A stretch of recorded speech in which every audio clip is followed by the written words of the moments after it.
সমস্ত হৃৎপিণ্ডকে ছিন্ন ভিন্ন করে তিনি দেশ থেকে পালিয়ে গিয়েছিল। আবার আমরা স্পষ্টভাবে জানাতে চাই, আমাদের রক্ত তোমার ছেলে উঠবে মাগো, আসতে হবে তবে। ধন্যবাদ সবাইকে। ব্যাংকে টাকা থাকা সত্ত্বেও তাকে অনাহারে দিন প্রতিযাপন করতে হয়।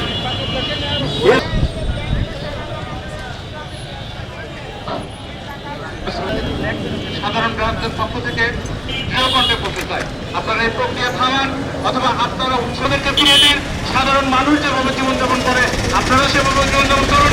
আমরা সেভাবে পরিস্থিতিতে আপনারা আমাদের এই আহ্বানে সাড়া দিয়ে আমাদের পাশে থাকবেন, এই কথা বলে আমি আমার সংক্ষিপ্ত অত্যন্ত সোচ্চার ছিল, নিয়মিত তাদের বক্তব্য আসতো ব্যাংক লুটপাটের বিরুদ্ধে।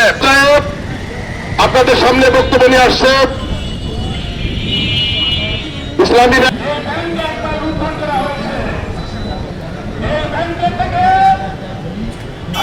আবারও পুনরায় দেখতে পাচ্ছি ইসলামী ব্যাংক নিয়ে এরকম সিনেমিনি খেলা হচ্ছে।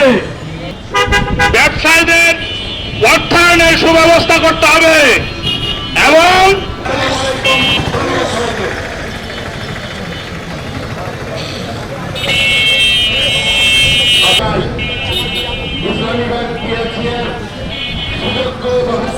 স্পন্দন, এটি আমরা তার ইসলামী মূল্যবোধে বিশ্বাস করি।